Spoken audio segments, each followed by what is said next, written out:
IDFC first బ్యాంకులో 590 కోట్ల రూపాయల ఫ్రాడ్ జరిగింది. ఇక్కడ మోసపోయింది ఒక స్టేట్ గవర్నమెంట్. ప్రభుత్వానికి సంబంధించిన డబ్బు ఫ్రాడ్ జరిగింది. ఈ బ్యాంకులో ప్రభుత్వం దాచిపెట్టిన డబ్బు ఫ్రాడ్ అయింది అన్నట్లయితే కామన్ మ్యాన్ పెట్టిన డబ్బు సంగతి ఏంటి? మీరు కూడా బ్యాంకులో మీ డబ్బుని దాచిపెట్టారా? మీ బ్యాంకు ఎంత సేఫ్, దాన్ని ఎలా తెలుసుకోవాలి? దాని గురించే 5 కీలకమైన విషయాలు నేను ఈ వీడియోలో డిస్కస్ చేయబోతున్నాను. దీన్ని కంప్లీట్ గా తెలుసుకున్నట్లయితే మీ బ్యాంకు ఎంత సేఫో మీరే తెలుసుకోవచ్చు. నమస్కారం, నేను అభిషేక్ రామప్ప. నేను బ్యాంకులో డబ్బు దాచిపెట్టాను, ఇన్వెస్ట్మెంట్ చేశాను, ఫ్యూచర్కి నాకు యూజ్ అవుతుంది, అది 100% సేఫ్ అని మీరు అనుకుని ఉంటే అది రాంగ్. ఎందుకంటే మీరు బ్యాంకులో ఎంత అమౌంట్ దాచిపెట్టినా కూడా మొత్తం డబ్బుకి గ్యారంటీ దొరకదు. దాని గురించి ఒక లిమిట్ ఉంటుంది. ఇప్పుడు ఐడిఎఫ్సి బ్యాంకులో జరిగిన ఫ్రాడ్ గురించి తెలుసుకుందాం. February 22 ఐడిఎఫ్సి బ్యాంకు ఆర్బీఐకి రెగ్యులర్ ఫైలింగ్స్ చేస్తుంది కదా, దాంట్లో ఒక విషయాన్ని మెన్షన్ చేసింది. అది తమరి యొక్క బ్యాంక్ లో జరిగిన ఫ్రాడ్ గురించి. ఐడిఎఫ్సి బ్యాంక్ చండీగఢ్ బ్రాంచ్ లో హర్యానా గవర్నమెంట్ కొన్ని అకౌంట్లను మెయింటైన్ చేసింది. క్రాస్ చెక్ చేసినప్పుడు ఆ అకౌంట్ లో ఉండాల్సిన డబ్బు మిస్ మ్యాచ్ అయ్యింది. ఈ మిస్ మ్యాచ్ ఎందుకు అయింది అని క్రాస్ చెక్ చేసినప్పుడు తెలిసింది 590 కోట్ల రూపాయల ఫ్రాడ్ జరిగింది. అది కూడా ప్రభుత్వం దాచిపెట్టిన డబ్బు గురించి. ఈ విషయం తెలియగానే ఐడిఎఫ్సి బ్యాంక్ ఆల్రెడీ ఇంటర్నల్ ఎంక్వైరీని స్టార్ట్ చేసింది. ఎక్స్టర్నల్ ఏజెన్సీ ద్వారా ఒక ఇన్వెస్టిగేషన్ ని స్టార్ట్ చేపించింది. అలానే ఫోరెన్సిక్ ఆడిట్ జరుగుతుంది అని ఆర్బీఐకి ఇన్ఫర్మేషన్ ని ఆల్రెడీ షేర్ చేసింది. ఈ న్యూస్ పబ్లిష్ అవ్వగానే ఐడిఎఫ్సి ఫస్ట్ బ్యాంక్ యొక్క షేర్లు అప్ టు 20% క్రాష్ అయింది. February 23 మార్నింగ్ ఒక 11 o'clock అని చూసుకున్నట్లయితే. ఇప్పుడు ఉన్న క్వశ్చన్ ఏంటంటే 70,000 కోట్ల మార్కెట్ వాల్యూ కలిగిన ఒక బ్యాంక్ లో గవర్నమెంట్ పెట్టిన డబ్బుకే ఒక గ్యారెంటీ లేకపోతే, ఫ్రాడ్ జరిగిపోయినట్లయితే కామన్ మ్యాన్ ఎలా మన డబ్బు సేఫ్ అని నెమ్మదిగా ఉండాలి, దాన్ని ఎలా క్రాస్ చెక్ చేసుకోవాలి, దీని గురించి ఇప్పుడు తెలుసుకుంటూ వెళ్దాం. అంతేకాదు, ఈ ఫ్రాడ్ ఎలా జరిగింది ఈ క్వశ్చన్ ఉంది. ఇదొక టెక్నికల్ గ్లిచో ఏదో మిస్టేకో కాదు.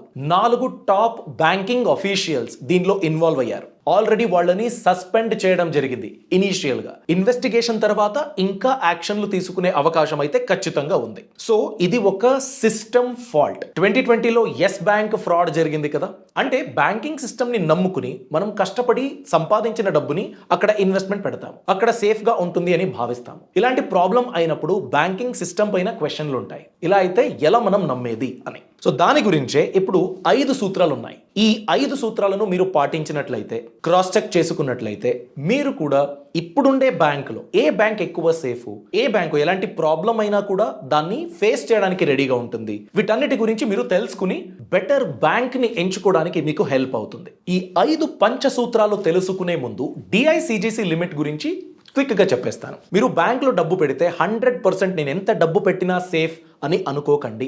గవర్నమెంట్ బ్యాంక్ అయినా, స్టేట్ లెవెల్ బ్యాంక్ అయినా, ఎలాంటి బ్యాంక్ అయినా అది డిఐసిజిసి కింద ఇన్సూర్డ్ గా ఉంటే మీ డబ్బుకి 5 లక్షల రూపాయల వరకు ఒక్క అకౌంట్ కి ప్రతి బ్యాంక్ లో డిఐసిజిసి ఇన్సూరెన్స్ మీకు దొరుకుతుంది. ఫర్ ఎగ్జాంపుల్, నా దగ్గర 15 లక్షలు ఉన్నాయి. ఆ 15 లక్షలను ఒక బ్యాంకులో ఎఫ్డి పెడతా. బ్యాంక్ కి ఏదైనా ప్రాబ్లం అయితే నాకు తిరిగి దొరికేది 5 లక్షల రూపాయలు మాత్రమే. మిగిలిన 10 lakh రూపీస్ పోయింది అంతే. అలా అవ్వకూడదు అనుకున్నట్లయితే మీ దగ్గర ఉన్న 15 lakhs ని 5 lakhs గా డివైడ్ చేసి 3 బ్యాంకులు మీరు ఎఫ్డి పెట్టొచ్చు, లేకపోతే ఇన్వెస్ట్మెంట్ చేసుకోవచ్చు. అలాంటప్పుడు మీకు ఏదైనా ప్రాబ్లం అయినా కూడా 5 లక్షల రూపాయల వరకు ప్రతి బ్యాంక్ అకౌంట్ లో మీకు ఇన్సూరెన్స్ అనేది దొరుకుతుంది. ఫర్ ఎగ్జాంపుల్, ఒకే బ్యాంకు వేరే వేరే బ్రాంచ్ లో నేను 3 అకౌంట్లు ఓపెన్ చేశాను. అప్పుడు కూడా ఈ 5 లక్షల లిమిట్ ప్రతి బ్యాంక్ అకౌంట్ కి అప్లై అవుతుందా? లేదండి, ఒకే బ్యాంక్ లో వేరే వేరే బ్రాంచ్ లో అకౌంట్ ఉంది అన్నా కూడా వాటన్నిటినీ కలిపి ఒక్క బ్యాంక్ కింద ఎన్ని అకౌంట్లు ఉంది దాన్ని కలిపి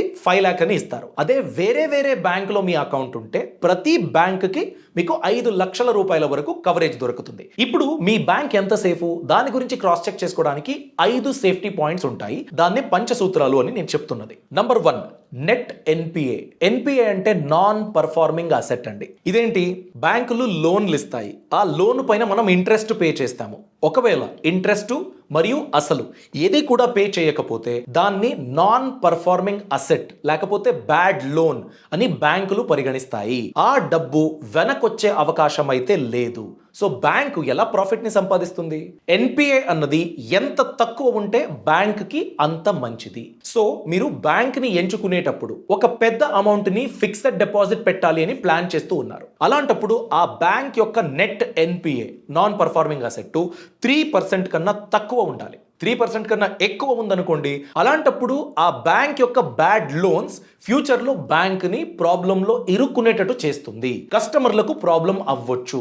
అందుకేనండి మీరు బ్యాంక్ ని ఎంచుకునేటప్పుడు 3% కన్నా తక్కువ నెట్ ఎన్పిఏ ఉండే బ్యాంక్ నే ఎంచుకోండి. Second, CAR ratio, capital adequacy ratio. ఈ రేషియో ఏం చెబుతుందంటే బ్యాంకు ఎవరైతే డిపాజిటర్స్ ఉన్నారో వాళ్ళ దగ్గర తీసుకునే డబ్బు కాదండి, బ్యాంక్ యొక్క ఓన్ క్యాపిటల్ ఏదైతే ఉంటుందో ఆ క్యాపిటల్ ఎంత ఉంటుంది, ఏదైనా ప్రాబ్లం ఉన్నప్పుడు ఆ క్యాపిటల్ ఎంత ఎక్కువగా ఉంటే బ్యాంక్కి అంత మంచిది. దాని గురించే క్యాపిటల్ అడిక్వసీ రేషియో చాలా ఇంపార్టెంట్ అవుతుంది. ఫ్యూచర్లో ఏదైనా ప్రాబ్లం ఉంటే దాన్ని ఫైట్ చేయడానికి ఈ సిఏఆర్ రేషియో చాలా ఇంపార్టెంట్ అవుతుంది. ఇది ఎంత ఉండాలి? క్యాపిటల్ అడిక్వసీ రేషియో మినిమం 10.5% ఉండాలండి. 10.5% to 15% సిఏఆర్ రేషియో ఉండే ఏ బ్యాంక్ అయినా కస్టమర్లకు చాలా సేఫ్ అనే ఒక ఫీలింగ్ ని ఇస్తుంది. ఏదైనా ప్రాబ్లం ఉన్నా కూడా ఆ బ్యాంక్ ఫేస్ చేయొచ్చు. చూసారా, మన డబ్బు సేఫ్ అని బ్యాంక్ ని నమ్ముతాము, బ్యాంక్ లో ఫ్రాడ్ అయితే భయం వేస్తుంది. ఇప్పుడు మిమ్మల్ని నమ్మి మీ జాబ్ ని నమ్ముకుని మీ ఫ్యామిలీ కూడా ప్లాన్ చేస్తుంది. మీరే లేకపోతే ఏదైనా ప్రాబ్లం అయితే అలాంటప్పుడు టర్మ్ ఇన్సూరెన్స్ మీ ఫ్యామిలీని ప్రొటెక్ట్ చేస్తుంది. దాని గురించే axis max life term insurance ఉంది. మీ ఏజ్ చిన్నదే, పెద్దగా ఏం జబ్బులు లేవనుకోండి, అలాంటప్పుడు నెలకి 595 రూపాయలు ప్రీమియం కడితే 1 కోటి రూపాయల వరకు కవరేజ్ మీరు పొందొచ్చు. వీళ్ళ హైలైట్ ఏంటంటే 99.7% క్లెయిమ్ సెటిల్మెంట్ రేషియో. అన్ని డాక్యుమెంట్స్ ప్రాపర్ గా ఉంటే కేవలం 3 గంటల్లోనే క్లెయిమ్ అయిపోతుంది. అలానే ఇప్పుడు మీరు ఆన్లైన్ లో పాలసీ కొనుగోలు చేసినట్లయితే up to 15% discount first year premium పైన మీరు పొందొచ్చు. డిస్క్రిప్షన్ మరియు కామెంట్ సెక్షన్ లో లింక్ ఉంది, క్లిక్ చేయండి, డీటెయిల్స్ ఎంటర్ చేయండి, టర్మ్స్ అండ్ కండిషన్స్ చదవండి, మీకు సూట్ అవుతే మాత్రమే కొనుగోలు చేయండి. Coming back to the topic, మూడోది సిఏఎస్ఏ రేషియో, కాసా రేషియో అని కూడా అంటారు. కరెంట్ అకౌంట్, సేవింగ్స్ అకౌంట్స్ లో ఎంతైతే డబ్బు ఉందో దాన్నే ఈ రేషియో సూచిస్తుంది. ఈ రేషియో ఎందుకు ఇంపార్టెంట్? ఇప్పుడు బ్యాంక్కి బిజినెస్ చేయాలంటే డబ్బు కావాలి. డబ్బు ఎవరిస్తారు? ఆర్బీఐ దగ్గర తీసుకుంటుంది, ఓన్ క్యాపిటల్ ఉంటుంది. అలానే నాలాంటి మీలాంటి డిపాజిటర్స్ ఇన్వెస్ట్మెంట్, అక్కడ అకౌంట్ మెయింటైన్ చేయడము, దాంట్లో ఎఫ్డి పెట్టడము, ఇలా కామన్ మ్యాన్ నుండి బ్యాంక్ కి కొంచెం డబ్బు అయితే దొరుకుతుంది. ఆ డబ్బు చాలా తక్కువ ఇంట్రెస్ట్ రేట్ కి వాళ్ళకి దొరుకుతుంది. ఇప్పుడు మీకు సేవింగ్స్ బ్యాంక్ అకౌంట్ మీద వచ్చే ఇంట్రెస్ట్ ఎంత? సంవత్సరానికి 3.5%, 4% మాక్సిమం దొరుకుతుంది. కరెంట్ అకౌంట్ లో మీరు డబ్బు పెట్టారనుకోండి, బిజినెస్ యాక్టివిటీస్ గురించి మీరు డబ్బు పెట్టినట్లయితే దానికి ఎంత కూడా ఇంట్రెస్ట్ రాదు. అందుకే కాసా రేషియో అనేది బ్యాంక్ కి దొరికే లో కాస్ట్ క్యాపిటల్ అండి. దానిపైన ఎక్కువ డబ్బు ఇవ్వాల్సిన అవసరం లేదు. కానీ ఆ డబ్బు వాడుకుని వేరే వేరే లోన్ ప్రోడక్ట్స్, ఇన్వెస్ట్మెంట్ పైన ఇంట్రెస్ట్ ఇవ్వడము, ఇవన్నీ బ్యాంక్ చేస్తూ ప్రాఫిట్ ని సంపాదిస్తుంది. సో సిఏఎస్ఏ టోటల్ డిపాజిట్స్ ఏదైతే ఉంటుందో ఎంత ఎక్కువగా ఉంటే బ్యాంక్కి లో కాస్ట్గా అంత ఎక్కువ క్యాపిటల్ దొరికినట్టు. అందుకే సిఏఎస్ఏ రేషియో 40% కన్నా ఎక్కువ ఉంటే ఆ బ్యాంకు ఎక్కువ ప్రాఫిట్ని సంపాదించడానికి శక్తియుతంగా ఉంటుంది. అలాంటి బ్యాంక్ని మీరు ఎంచుకోవాలి. కాసా రేషియో 40% కన్నా ఎక్కువ ఉండాలి. నాలుగోది నెట్ ఇంట్రెస్ట్ మార్జిన్, NIM. ఎందుకు ఇది ఇంపార్టెంట్? NIM అంటే ఏంటి? NIM ఇంతకుముందు మనం మాట్లాడుకున్నాం. డిపాజిట్ మీరు పెడతారు, ఆ డిపాజిట్ కి బ్యాంకు ఇంట్రెస్ట్ మీకు కడుతుంది. 3.5%, 4%, ఎఫ్డీల మీద 6-7%, సీనియర్ సిటిజన్ కి 8%, ఇలా వడ్డీని బ్యాంక్ మీకు ఇస్తుంది. మీరు డిపాజిట్ పెట్టారు కాబట్టి. అలానే ఆ డబ్బు తీసుకుని లోన్ల వేరే వేరే ప్రోడక్ట్ల బ్యాంకు వేరే వాళ్ళకి ఫండ్స్ ని ఇస్తుంది. నేను పర్సనల్ లోన్ కావాలి అని బ్యాంక్కి వెళ్తే పర్సనల్ లోన్ మీద ఎంత ఛార్జ్ చేస్తారు?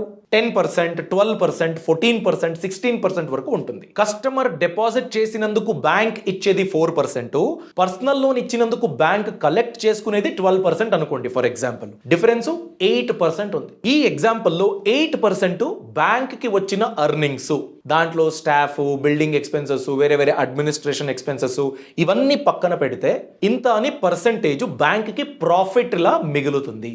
ఈ ఎన్ఐఎం అనేది బ్యాంకు ఎంత ప్రాఫిట్ని సంపాదించడానికి అవకాశం ఉంది, ఎంత కెపాసిటీ ఉంది దాన్ని నిరూపిస్తుంది. అందుకే నెట్ ఇంట్రెస్ట్ మార్జిన్ అన్నది 2 to 3% వరకు ఉండాలి. అంత ఉంటే బ్యాంకు ఎక్కువగా ప్రాఫిట్ని సంపాదించడానికి అవకాశం ఉంటుంది అని అర్థం. 5.2 పీసీఆర్, ప్రావిజనింగ్ కవరేజ్ రేషియో. ఇదేంటి, ఎలా పనిచేస్తుంది? బ్యాంక్కి ప్రాఫిట్ వచ్చింది, ఆ ప్రాఫిట్లో ఇంత అని ఫ్యూచర్లో ఏదైనా ప్రాబ్లం అయితే దానికి సేవ్ చేసుకుంటుంది బ్యాంకు ఆ ప్రాబ్లంని ఫేస్ చేయడానికి. అలా ఎంత డబ్బుని ఫ్యూచర్లో ప్రాబ్లమ్ సాల్వింగ్కి బ్యాంక్ పక్కన పెట్టింది, అదే పీసీఆర్ అంటే. ఈ పీసీఆర్ అన్నది 70% కన్నా ఎక్కువ ఉండాలి.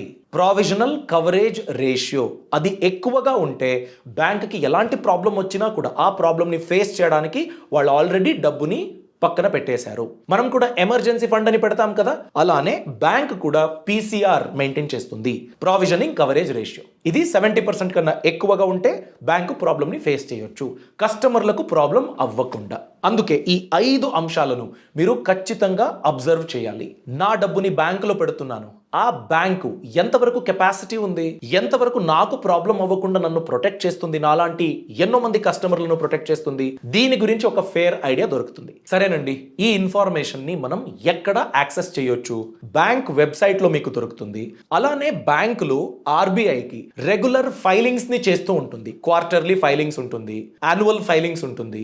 ఇలాంటి ఫైలింగ్స్ లో కూడా ఇవన్నీ రేషియోలు, అంటే బ్యాంక్ బిజినెస్ ఎలా జరుగుతూ ఉంది, ఎంతవరకు వాళ్ళ దగ్గర డిపాజిట్స్ ఉంది, ఎంత ఇంట్రెస్ట్ మార్జిన్ ఉంది, ఇవన్నీ ఇన్ఫర్మేషన్ డిక్లేర్ చేస్తుంది. అంటే పబ్లిక్ డొమైన్లో ఖచ్చితంగా బ్యాంక్ యొక్క ఈ డీటెయిల్స్ అవైలబుల్గా ఉంటుంది. దాన్ని మనం క్రాస్ చెక్ చేసుకుని బ్యాంక్ ఎలాంటి సిచ్యువేషన్లో ఉందో మనం అర్థం చేసుకోవచ్చు. సో కళ్ళు మూసుకుని బ్యాంకులో డబ్బు పెట్టిందంతా సేఫ్గా ఉంటుంది, గవర్నమెంట్ చూసుకుంటుంది, గవర్నమెంట్ అండర్టేకింగ్ బ్యాంకు అని అలా నమ్మకండి. బ్యాంక్ ఎలాంటి స్టేట్లో ఉందో మనం క్రాస్ చెక్ చేసుకోవాలి. ఆర్బీఐ కూడా ఖచ్చితంగా ఇలాంటి ప్రాబ్లమ్స్ జరగకుండా రెగ్యులేటరీ యాక్షన్స్ తీసుకుంటుంది, స్ట్రాంగ్ స్క్రూటినీ ఉంటుంది. ఇవన్నీ ఉన్నా కూడా కొన్ని సిస్టమాటిక్ ఎర్రర్లు జరుగుతాయి. ఇప్పుడు ఐడిఎఫ్సి ఫస్ట్ బ్యాంక్లో 4 టాప్ అఫీషియల్స్ ఉన్నారు కదా, వాళ్ళు ఫ్రాడ్ చేసింది గవర్నమెంట్ బ్యాంక్ అకౌంట్లో ఉండే డబ్బుతో. సో ఎవరైనా ఇలాంటి ప్రాబ్లమ్ని చేయొచ్చు. అలాంటి ప్రాబ్లం అవ్వకుండా ఆర్బీఐ కూడా కొన్ని యాక్షన్స్ని తీసుకునే ఉంటుంది. రెగ్యులర్గా బ్యాంకుల ద్వారా ఇన్ఫర్మేషన్ని యాక్సెస్ చేస్తూ ఉంటుంది. ఇవన్నీ ఉన్నా కూడా కొన్ని ప్రాబ్లమ్స్ అవ్వచ్చు. ఆ ప్రాబ్లమ్స్ అవ్వకుండా మీరు జాగ్రత్తగా సేఫ్ బ్యాంక్ని ఎంచుకోవాలి. అయితే ఇలాంటి బ్యాంకులు సేఫ్, ఇలాంటి బ్యాంకుల రేషియోలు ఇంత బాగుంది అని ఆర్బీఐ ఒక రిపోర్ట్ని పబ్లిష్ చేయొచ్చు కదా, గవర్నమెంట్ అలాంటి పని చేయొచ్చు కదా, సో కామన్ మ్యాన్కి ప్రాబ్లం ఉండదు అని మీరు అడగొచ్చు. దాని గురించి కూడా ఆర్బీఐ రెగ్యులర్లీ పబ్లిష్ అయితే చేస్తూ ఉంది. దాని గురించి మీరు తెలుసుకోవాలంటే ఆర్బీఐ వెబ్సైట్ని విజిట్ చేయండి. అక్కడ డిఎస్ఐబి అని టైప్ చేయండి. డొమెస్టికలీ సిస్టమాటికలీ ఇంపార్టెంట్ బ్యాంక్ అని ఒక లిస్ట్ని ఆర్బీఐ అనౌన్స్ చేస్తూ ఉంటుంది. ఎందుకు ఈ డిఎస్ఐబిస్ చాలా ఇంపార్టెంట్ అంటే దీనిపైన మన ఇండియన్ టోటల్ బ్యాంకింగ్ సిస్టమ్ అన్నది ఎక్కువగా డిపెండెంట్ అయి ఉంటుంది. అంత పెద్ద అమౌంట్ యొక్క డిపాజిట్, బిజినెస్ ఇవన్నీ జరుగుతూ ఉంటాయి. దీన్ని టూ బిగ్ టు ఫెయిల్ అని ఆర్బీఐ కన్సిడర్ చేస్తుంది. అంటే ఆర్బీఐ లాంగ్వేజ్లో చెప్పాలంటే ఇవి ఫెయిల్ అవ్వడానికి అవ్వదు, అంత పెద్దవి ఇవి అని ఒక లిస్ట్ని పబ్లిష్ చేస్తుంది. ఈ లిస్ట్లో ఏ బ్యాంక్స్ అయితే ఉంటాయో ఆ బ్యాంకుల గురించి మీరు స్పెషల్గా ఫోకస్ అయితే పెట్టొచ్చు. For example SBI, state bank of India, HDFC, ICICI, ఇవి చాలా పెద్ద బ్యాంకులు. ఇవి టూ బిగ్ టు ఫెయిల్ అని RBI domestically systematically important banks అని ఈ బ్యాంకులను కన్సిడర్ చేసింది. దీనికి వేరే వేరే క్రైటీరియా ఉంది. ఇవన్నీ సైంటిఫిక్గా స్టడీ చేసి టూ బిగ్ టు ఫెయిల్ అనే ఒక లిస్ట్ని ఆర్బీఐ అనౌన్స్ చేస్తుంది. నెక్స్ట్ పాయింట్, మీకు ఎవరైనా ఎక్కువ ఇంట్రెస్ట్ అని ఒక ఆఫర్ని మీ ముందుకు తెస్తే అలాంటి ఆఫర్ గురించి మీరు 1కి 2 సారి క్రాస్ చెక్ చేసుకోవాలి. ఎందుకంటే హై రిటర్న్స్ తోనే హై రిస్క్ కూడా వచ్చే అవకాశం ఉంటుంది. అందుకే ఏదో ఒక బ్యాంకులో మీకు తెలీదు ఆ బ్యాంక్ గురించి, అలాంటి బ్యాంకులో చాలా ఆకర్షణీయమైన ఒక ఆఫర్ ఉంది అన్నట్లయితే ఆ ఆఫర్ని యాక్సెప్ట్ చేసే ముందు క్రాస్ చెక్ చేసుకోవాలి. మూడోది డైవర్సిఫికేషన్ అండి. ఒకే బ్యాంకులో ఎక్కువ వ్యవహారం పెట్టుకోకండి. ఒకవేళ మీకు ఈ డొమెస్టిక్ సిస్టమాటికలీ ఇంపార్టెంట్ బ్యాంకులు కాకుండా వేరే వేరే చోట మీది అకౌంట్ ఉన్నట్లయితే అలాంటప్పుడు డైవర్సిఫై చేయండి. ఒకే అకౌంట్లో మంచి ఇంట్రెస్ట్ అని 15 lakhs 20 lakhs అలా పెట్టకండి. డిఐసిజిసి లిమిట్ ఉన్నది 5 లక్షల రూపాయల వరకు.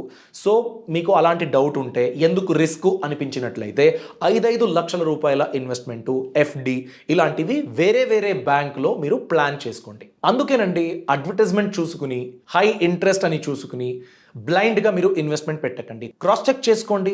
ఆ బ్యాంక్ గురించి ఎక్కువ స్టడీ చేయండి. ఆర్బీఐ వెబ్సైట్లో వెతకండి. ఆ బ్యాంక్ యొక్క వెబ్సైట్లో పీరియాడిక్ ఫైలింగ్స్లో ఎలాంటి రేషియోల గురించి వాళ్ళు డిస్క్లోజ్ చేశారు, ఇవన్నీ గమనించి మీకు సూట్ అవుతే, మీకు సేఫ్ అనిపిస్తే మాత్రమే అలాంటి బ్యాంకులో వ్యవహారం పెట్టుకోండి. లేకపోతే వద్దు. ఈ ఇన్ఫర్మేషన్ మీకు నచ్చినట్లయితే లైక్ చేయండి. మీ అభిప్రాయాన్ని తప్పకుండా కామెంట్ సెక్షన్లో తెలియచేయండి. Thanks for watching.